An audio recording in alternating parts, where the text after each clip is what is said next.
नमस्कार मित्रांनो, ठरलं तर मग या मालिकेच्या आजच्या भागात आता अस्मिता धावत पळत आता घरी आलेली असते आणि त्याच वेळेला आता अस्मिताच्या चेहऱ्यावरच दुःख सगळ्यांनाच दिसत असतं। अस्मिताला सगळेजण धावत पळत जाऊन विचारतात की काय झालं आहे, तुला काही टेन्शन आलंय का? त्यावर अस्मिता सांगू लागते की हो, आणि अस्मिता खूप जोरजोरात धापा टाकत असते, त्यामुळे कल्पना, प्रताप सगळेच जण खूप जास्त घाबरलेले असतात। अस्मिताला त्याला विचारतात की काय झालं, त्यावेळेला अस्मिता सांगते की माझ्या मागे काही गुंड लागले होते। हे म्हटल्याबरोबर आता अर्जुन आणि सायलीला सुद्धा धक्का बसतो, तर सायलीला आता अस्मिताची ही अवस्था बघवत नाही, कारण ती प्रेग्नेंट आहे आणि तिचे हे जे काही दम लागणं वगैरे आहे साठी घातक ठरू शकतं हे देखील आता माहिती झालेलं असतं, म्हणून सायली सुद्धा खूपच जास्त डिस्टर्ब असते। ती अस्मिताला शांत करण्याचा पाणी देऊन शांत करून आपण काही मिळते का ह्यावर सोल्युशन हे पाहण्याचा प्रयत्न करत असते, पण अस्मिता इतकी घाबरलेली असते ना की तिला काही एक सुधरत नसतं।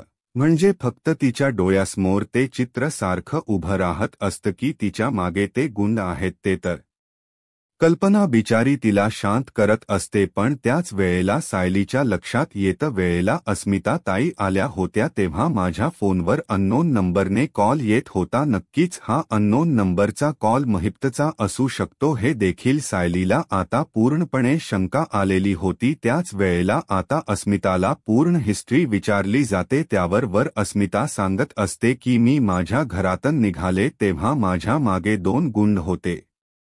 मी रिक्षा पकडायचा सुद्धा विचार केला, पण मला रिक्षाही सापडत नव्हते। मग ते गुंड हळूहळू मी जशी दिशेने चालत होते तसे माझ्या मागे येत होते आणि मलाही घाम फुटला होता, मलाही कळत नव्हतं की काय करू आणि काय नाही ते, त्यामुळे मला खूप जास्त टेन्शन आलं होतं। मी तरी इकडे तिकडे लपायचा प्रयत्नही केला, पण त्या गुंडाने अकेलीच मला शोधून काढलं आणि माझा पाठलाग करतच राहिले। मला खूपच भीती वाटत होती आणि म्हणून मी कसे बसे पळत पळत इथपर्यंत येऊन पोहोचली आहे, असं देखील अस्मिता आता रडत रडत सांगू लागते। आणि त्याच वेळेला आता ही सगळी गोष्ट ऐकून खरं तर सायलीलाही मोठा धक्का बसतो आणि सायलीला आता आपल्या मोबाईलवर आलेले ते अननोन फोन आठवतात। त्याच वेळेला आता अर्जुनही अस्मिताला म्हणतो की ते गुंड तुझ्या मागे इथपर्यंत आले होते का? तर अस्मिता हो असं म्हणते। त्याच वेळेला आता अर्जुनच्या लक्षात येतं की ते गुंड बाहेरही असू शकतात, म्हणून अर्जुन लगेच बाहेर जातो आणि त्या गुंडांना शोधण्याचा प्रयत्न करतो। इकडे तिकडे पाहतो, पण ते गुंड त्याला कुठेही दिसत नाही। खरं तर ते गुंड तिथेच असतात, पण ते लपून बसलेले असतात। त्यांचं कामच असतं अस्मिताला घाबरवायचं आणि त्यांनी ते चौककाम केलेलं असतं, त्यामुळे जेव्हा आता अस्मिता आतमध्ये जाते ना तेव्हा मात्र ते गुंड लपून बसतात। परंतु अर्जुनच्या हाती काही ते गुंड लागत नाही। तर दुसरीकडे आता अर्जुन आतमध्ये येतो, त्याच वेळेला आता अर्जुनला विचारलं जातं की काही समजलं का? त्यावेळेला अर्जुन आता सांगतो की नाही ना, काही समजलं नाही आहे, म्हणजे ते गुंड आता तरी बाहेर नाहीयेत, पण हे नक्कीच काम कोणाच तरी असणार आहे। तर सायली म्हणते की जेव्हा अस्मिता ताई घरात आल्या ना तेव्हा मला एका अननोन नंबरवर ना कॉल येत होता, मला तर असं वाटतं की नक्कीच आहे ना काहीतरी गडबड आहे, म्हणजेच मला असं वाटतं की हे सगळं महिप्त शिकरेनेच केलेलं आहे। महिप्तला तर आता मी सोडणारच नाही। माझ्यासोबत आता माझ्या कुटुंबाला सुद्धा भेटीच धरतोय का? असं आता अर्जुन म्हणत असतो आणि अर्जुन जो आहे तो लगेच आपल्या खिशातून मोबाईल बाहेर काढतो आणि मोबाईल बाहेर काढूनच तो आता तक्रार करायला चाललेला असतो। तो म्हणतो की आता तर या महिप्तला मी सोडणार नाही, पण त्याच पहिल्या प्रताप आणि त्यासोबत सायली आता थांबवू लागतात आणि अर्जुनला म्हणतात की अर्जुन इतका वेडापणा करू नको। अर्जुन म्हणतो की बाबा मला असं वाटत नाही की माझं काही चुकते. त्यावर आता अर्जुनला प्रताप समजावतात आणि म्हणतात की अरे तूच तर म्हणत होतास ना की आपल्याकडे जेव्हा पुरावे असतील तेव्हाच आपण काहीच बोलू शकतो. मग आपल्याकडे आता काहीच पुरावा नाही आहे, मग आपण काय पोलिसांना दाखवणार आहोत याचा सुद्धा विचार करणार असं देखील आता प्रताप जे आहे ते आता अर्जुनला म्हणतात. तर सायली ही अर्जुनला तेच सांगून समजावू लागते आणि म्हणत असते की हो बाबा बोलतात ते बरोबर आहे, आपल्याकडे काही पुरावा नाहीये की हे सगळं काही महिपनेच केले आहे, त्यामुळे आपण डायरेक्ट महिप्त विरोधात तक्रार करू शकत नाही. तर त्याने काही केलेलं नसेल ना तर अजून तो पिसायल्यासारखा करेल आणि आपण त्याच्या नादी लागल्यासारखं होईल. मला हीच गोष्ट नको आहे असं देखील आता सायली जी आहे ती अर्जुनला बोलते आणि शांत करते. तर दुसरीकडे मात्र आता अस्मिता स्टेबल झालेली असते, त्यामुळे अस्मिता म्हणत असते की चला आपल्याला सायली डे सेलिब्रेट करायचा आहे आणि त्यासाठी आपण जे आहे ना ते आता काहीतरी सेलिब्रेट करूया. पण ह्या सगळ्याला सायलीचा विरोध असतो.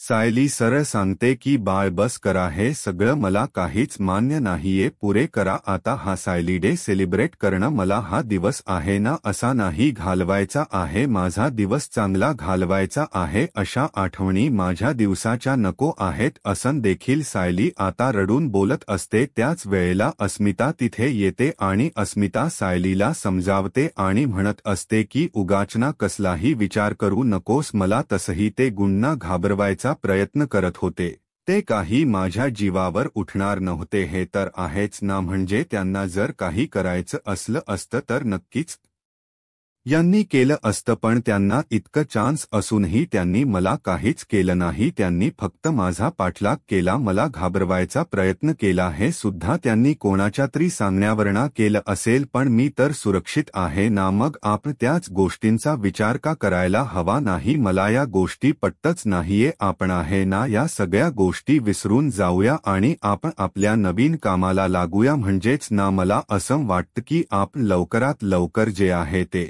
सायली डे सेलिब्रेशनची पूर्ण तयारी करूया. सायलीला असं देखील सांगितलं जातं, पण सायली नाही म्हणत असते. तर अस्मिता तिला म्हणते की ठीक आहे, तुला सायली डे सेलिब्रेट नाही करायचं आहे ना तर मी निघून जाते. त्यावर सायली तिच्याकडे पाहत राहते. दुसरीकडे सुमन जी आहे ती आता पोहोचलेली असते नागराजच्या मागे मागे महिपच्या बंगल्यावर, पण आता तिला कळत नसतं की हा आहे तरी कोणाचा, आणि त्यामुळेच आता तिची द्विधा मनस्थिती झालेली असते. तिथे एक माणूस जात असतो, त्या माणसाला आता ती विचारते की दादा मला सांगू शकता का की हा बंगला कोणाचा आहे? त्याच वेळेला ते सांगू लागतात की हा बंगला जो आहे ना तो महिप्त शिखरीचा आहे. आणि जेव्हा ही सक्तीला कळत तेव्हा मात्र आता खूप मोठा धक्का जो आहे तो सुमनला बसलेला असतो. इकडे कल्पना आणि त्याचसोबत आता रविराज दोघी जण बसलेले असतात. तर सुमन सध्याच वागणं ना मला पटत नाही असं कल्पना देखील आता म्हणू लागते. ज्यावेळेला कल्पना हे सगळं काही म्हणते तेव्हा मात्र आता रविराज तिला शांत करत असतात आणि म्हणत असतात की मला माहिती आहे ना सुमनला कसलं टेन्शन आहे फक्त नागराज, कारण आतापर्यंत मी तिच्या चेहऱ्यावर इतका दुःख कधीच पाहिलेलं नाहीये, पण नक्कीच काहीतरी त्या दोघांमध्ये बिनसल असणार आहे, त्याशिवाय तीच हे वागणं असं वाटत नाहीये. काय आहे ना की पहिल्यापासूनच आपल्या नागराज जे आहे ना ते काही ना काही कामांमध्ये गुंकसतो. म्हणजे तो काही काम तर करत नाही, पण तो नेहमीच तशा कामांमध्ये बिझी राहतो जातो आणि त्या सगळ्यामुळे ना खरंतर सुमनला त्रास होत असेल. सुमनला असंच वाटत असेल ना की काय नक्की ह्यांच चाललंय, त्यामुळे बिचारी त्याच्या मागे लागत असेल आणि त्याला समजून घ्यायचा प्रयत्न करत असेल. पण इकडे मात्र आता प्रतिमाला वेगळी शंका येत असते. प्रतिमा म्हणत असते की मला ना सुमशी जरा नीट बोलवायला हवं, कारण मला ना सध्या तिची अवस्था बघवत नाही. तिच्या डोक्यात भलतंच काहीतरी सुरू आहे, पण काय सुरू आहे याबद्दल आपल्याला शोधून घ्यायला हवं की नेमकं काय झालं आहे ते. असं देखील आता प्रतिमा जी आहे ती रविराजांना बोलू लागते. त्यावर रविराजा ही प्रतिमाला सांगतात की तू म्हणतेस ते अगदी योग्य आहे. आपण या सगळ्याचा शोध घेऊया, पण सुमनचं नक्की काय चाललंय, म्हणजेच तिच्या आयुष्यात नक्कीच काहीतरी गडबड आहे हे देखील आता प्रतिमाला कळून चुकलेलं असतं. दुसरीकडे सायली अस्मिताला सांगत असते की अस्मिता ताई, आता तुम्ही कुठेही जायचं नाहीये, कारण तुमच्या जीवाला धोका आहे. तुम्ही म्हणाल ना तसं आपण करायला तयार आहोत. म्हणजे आता सायली जी आहे ती सायली डे सेलिब्रेट करण्यासाठी पूर्णपणे तयार झालेली असते आणि त्यामुळेच आता ती बाप्पाकडे प्रार्थना करत असते आणि म्हणत असते की ज्या काही गोष्टी आहेत त्या व्यवस्थित सुरळीत होऊ दे, माझ्या घरच्यांना माझ्यामुळे कोणताही त्रास होऊ दे नको, असं देखील ती देवाकडे प्रार्थना करत असते. दुसरीकडे अस्मिता आता सगळ्यांना बाजूला बोलावून घेते आणि म्हणते की तुमचं काय चाललंय, आपल्याला सायली डे सेलिब्रेट करायचा आहे आणि तुम्ही सगळेजण तोंड पाडून का बसलाय, कसला विचार करताय, आपल्याला सेलिब्रेशन करायचं आहे. बस करा ना आता हे सगळं, चला ना आपण लागूया ना कामाला आणि चल आता काय करायचं अर्जुन तू फक्त सांग. त्याच पहिला कल्पना अस्मिताला म्हणते की अगं अस्मिता, आपल्यासोबत काय झालं हे बघतेस ना तू, म्हणूनच ना मला खूप कसंतरी होत्य, म्हणून मी तुला म्हटलं की थांब थोड, पण तू काय चाललंय तुझं हे. त्याच वेळेला आता अर्जुनही म्हणतो की आता अस्मिता ताई जे काही बोलते आहे ते बरोबर आहे. महिपतला जर काही करायचं असलं असतं तर महिपने कधीच केलं असतं, पण त्याने फक्त घाबरवायचा प्रयत्न केला आणि त्याने हे घाबरवायचा जो काही प्रयत्न केला आहे ना तो सुद्धा मुद्दाम केलेला आहे. त्यामुळे आपण आता या सगळ्या गोष्टींमध्ये हरवून नको जायला, आपण आपलं काम करायला हवं. दुसरीकडे ते गुंड जे असतात ते आता पोहोचलेले असतात आणि जेव्हा पहाते गुंड पोहोचतात ना तेव्हा मात्र आता ते तिथे जातात आणि त्यावेळेला आता ते म्हणू लागतात की साहेब तुमचं काम झालं आहे. तर हे सगळं महिपतला ऐकून खूपच जास्त आनंद होतो. महिप्त म्हणतो की काय खरंच काम झालं आहे का? तर त्यावर गुंड म्हणतात की हो खरंच काम झालं आहे. तुम्ही जे काम दिलं होतं ते आम्ही केलं. म्हणजेच त्या अस्मिताला घाबरवायचं आणि त्यावर आता महिप्त हा खूपच जास्त खुश झालेला असतो आणि त्या सगळ्यांचं कौतुक करू लागतो. म्हणत असतो की तुम्हाला जे काही काम दिले ते अगदी चूकपणे तुम्ही पार पाडलेलं आहे, त्यात काही विषयच नाही. म्हणजेच मला आता जे काही हवं होतं ते तर मिशन सक्सेस झालेला आहे. म्हणजेच त्याच्या बहिणीला घाबरवलं, आता असंच करून एकेकांना मी आता त्रास देणार आहे, तेव्हाच मला जे हवे ते साध्य करता येईल असं देखील आता महिप्त बोलत असतो. तर इकडे मात्र आता सायली ही टेन्शन मध्ये उभी असते. तर त्याच वेळेला सायलीच्या बाजूला अस्मिता, कल्पना आणि प्रताप जातात आणि म्हणतात की या सगळ्या गोष्टींमध्ये हरवून जाऊ नकोस, आपल्यालाही आज सायली डे साजरा करायचा आहे आणि खरं तर आमच्या आयुष्यात आम्ही खूप मोठ्या चुका केल्या, खरं तर मीच करंट ठरली असं देखील आता कल्पना म्हणत असते. त्यावर सायली म्हणते की आई प्लीज तुम्ही असं बोलू नका, आपल्याला असं बोलण्याचा हक्क नाही, आपल्या जे नशीब आहे ते आपल्या नशिबात घडत असतं आणि तुम्ही सगळेजण कुटुंब माझ्या नशिबात आलाला हे माझ्यासाठी किती भाग्याचं आहे. त्याच वेळेला अर्जुनने सरप्राईजची तयारी केलेली असते. त्यामुळे अर्जुन जो आहे तो आता हाक मारून तिथे बोलावू लागतो. अर्जुनने हाक मारल्याबरोबर सगळे जण अर्जुनच्या इथे जाऊन उभे राहतात. तर सायलीला आता अर्जुन म्हणत असतो की ये बायको, हे तुझ्यासाठी खास सरप्राईज आहे. आता हे सरप्राईज तू ओपन कर असं देखील आता सायलीला सांगितलं जातं. त्यामुळे सायली जी आहे ती आता सरप्राईज ओपन करण्यासाठी म्हणून जाते. त्याच वेळेला कल्पनाही तिथे उभी असते. सायली आणि अर्जुन मिळून ते आता सरप्राईज जे आहे ते ओपन करतात. तर त्यामध्ये काही सायलीचे आणि अर्जुनचे जोडीने काही फोटोज असतात आणि त्याच कलाज बनवलेलं असतं आणि हे सगळं बघून सगळ्यांनाच खूप जास्त आनंद होतो. सायली तर खूप जास्त भारावून गेलेली असते, कारण तिला ना ती फोटो फ्रेम खूपच जास्त आवडलेली असते. सायली म्हणत असते की खरंच खूप छान आहे आणि ती अर्जुनकडे बघून इशारा देऊ लागते. त्यावर अर्जुनही सायलीकडे पाहत असतो आणि सायलीला म्हणत असतो की खरंच खूप छान आहे. आणि त्याच वेळेला आता सायली आणि हे सगळं बघून सगळी जण खूप जास्त हॅप्पी असतात.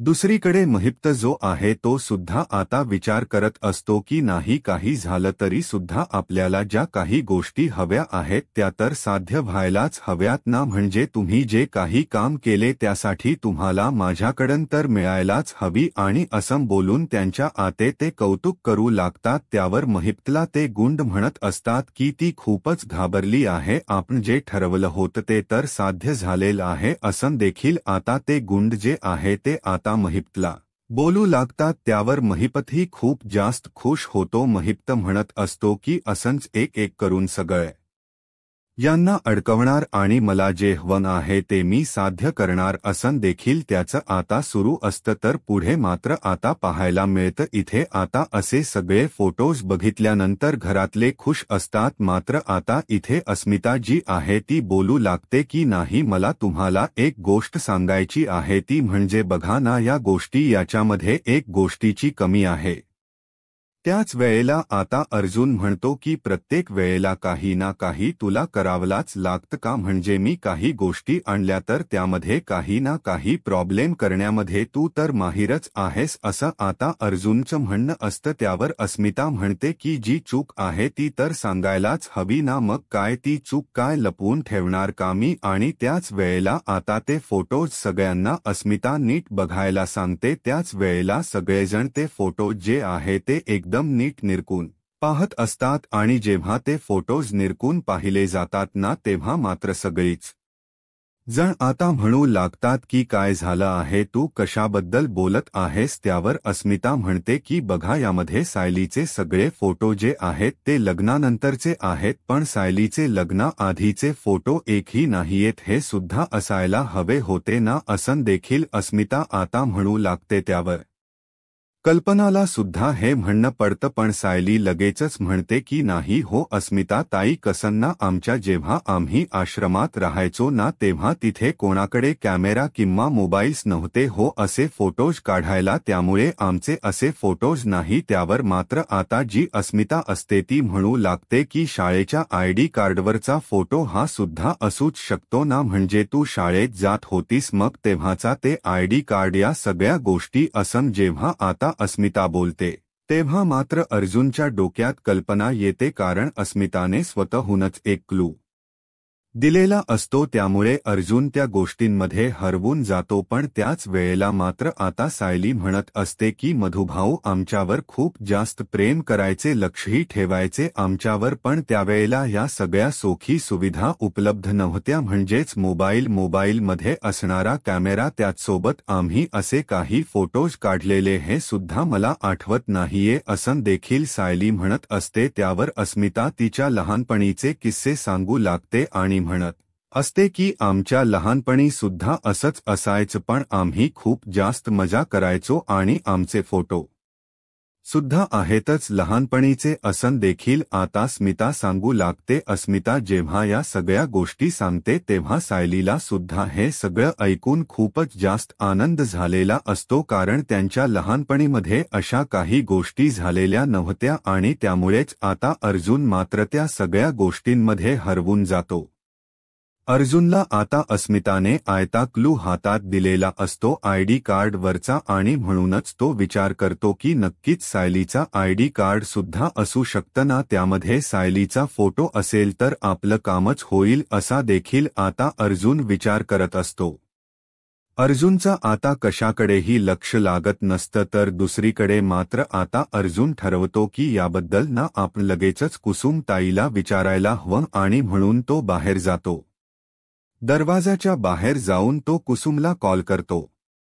कुसुमला म्हणतो की मला ना एक गोष्ट सांगा की सायलीचे काही फोटो आहेत का लग्नाच्या आधीचे. त्यावर आता कुसुम देखील सायलीने म्हणण्याप्रमाणेच बोलू लागते, कारण मधुभाऊ असे काही फोटोज वगैरे नाही ठेवायचे, त्यामुळे सायलीचे कोणतेही फोटोज नसतील. मग लहानपणीच एखाद आयडी कार्ड वगैरे शाळेत जायची ना ती, मग ते आयडी कार्ड तर असेलच ना. त्यावर कुसुम म्हणते की बघितलंत ना आपण त्या दिवशी पूर्ण आश्रम जे आहे ते पालत घातलं, पण आपल्याला काहीच सापडलं नाही, मग आता कसं काही सापडणार आहे. परंतु अर्जुन म्हणतो की मी आश्रमात येतो, तुम्हीही आश्रमात या आपण सगळा कानाकोपरा शोधून काढू, नक्कीच सायलीचा आयडी कार्ड सापडेल. मग सायलीच एकदा का आयडी कार्ड सापडलं ना तर सगळं शोधणं खूप जास्त सोपं होऊन जाईल असं देखील आता सांगितलेलं असतं. आणि या सगळ्या गोष्टी आता सांगितल्या जातात ना तेव्हा मात्र आता अर्जुन जो आहे तो लगेचच म्हणतो की चला तुम्ही या, मीही पोहोचतो पटकन, आपल्याला ते आयडी शोधून काढायचा आहे असं बोलूनच आता त्याने फोन ठेवलेला असतो.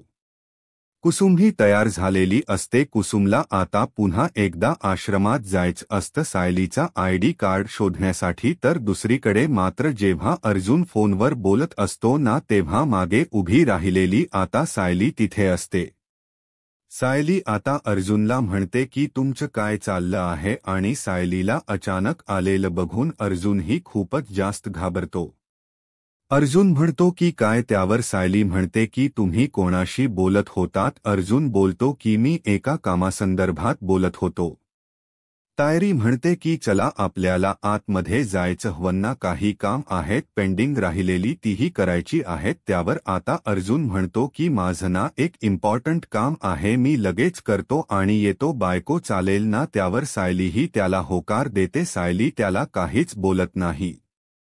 तर दुसरीकडे मात्र आता जो नागराज असतो तो घरी आलेला असतो आणि जेव्हा नागराज घरी येतो तेव्हा मात्र तो आजूबाजूला पाहतो. तेवढ्यातच तिथे आता सुमन देखील आलेली असते आणि सुमन नागराजला जाब विचारत असते. सुमन नागराजला म्हणते की तुम्ही कुठे गेला होतात. त्यावर नागराज चिडूनच सुमनला म्हणतो की मी तुला सांगितलं होतं ना की मी माझ्या मित्राकडे गेलो होतो, मग पुन्हा पुन्हा तेच काय विचारते. तर आता सुमनही भडकलेली असते आणि सुमन भडकूनच आता म्हणू लागते की तुमचा मित्र तो महिप्त शिखरे आहे का. हे म्हटल्यानंतर आता नागराजला काय बोलावं आणि काय नाही हे समजतच नाही. नागराज आता शांत राहतो आणि आता तो सुमनकडे पाहत असतो. सुमन खूप जास्त चिडलेली असते कारण ती विचार करत असते की आतापर्यंत आपल्याबरोबर सगळं काही चांगलं घडत होतं, पण आता हा नागराज महिपच्या वाटेला लागून रविराज बरोबर धोका देत आहे हे सुद्धा आता सुमनला कळलेलं असतं. आणि म्हणूनच सुमनने आता नागराजला या सगळ्याबद्दल जाब विचारलेला असतो. त्यामुळे आता नागराजची बोलतीही बंद होते. दुसरीकडे आता अर्जुन जो आहे तो आश्रमात गेलेला असतो आणि कुसुम ताईला म्हणत असतो की तुम्हाला सांगितलेल्या गोष्टी तुम्ही पाहिल्यात का. कुसुम ताई म्हणते की मी सगळीकडे सगळ्याचा शोध घेतला पण कुठेही मला काही सापडलं नाही, पण फक्त एक आयडी कार्ड सापडला आहे. हे बघा, हे ते आयडी कार्ड. आणि त्याच वेळेला आता अर्जुनच्या हाती ते आयडी कार्ड लागलेलं असतं.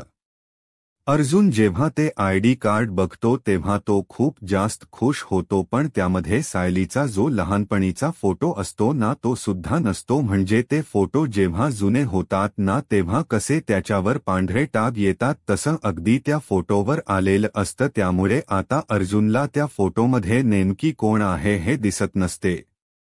तर दुसरीकडे आता अर्जुन जो आहे तो आयडी कार्ड घेऊन घरी गेलेला असतो आणि घरी जाऊन त्याच्या रूममध्ये तो आयडी कार्ड नीट पाहत असतो आणि त्याच वेळेला तिथे सायली आलेली असते आणि सायली आल्यामुळे अर्जुन तो आयडी कार्ड लपवून ठेवतो. पण तेवढ्यातच सायली तिथे येते आणि सायलीला कळतं की अर्जुनने काहीतरी लपवून ठेवलेलं आहे, म्हणून सायली कपड्यात बघते आणि जेव्हा तिला कळतं की हे तर आपलं आयडी कार्ड आहे तेव्हा ती विचार करू लागते आणि ती आता अर्जुनला या सगळ्याबद्दलचा जाब विचारते.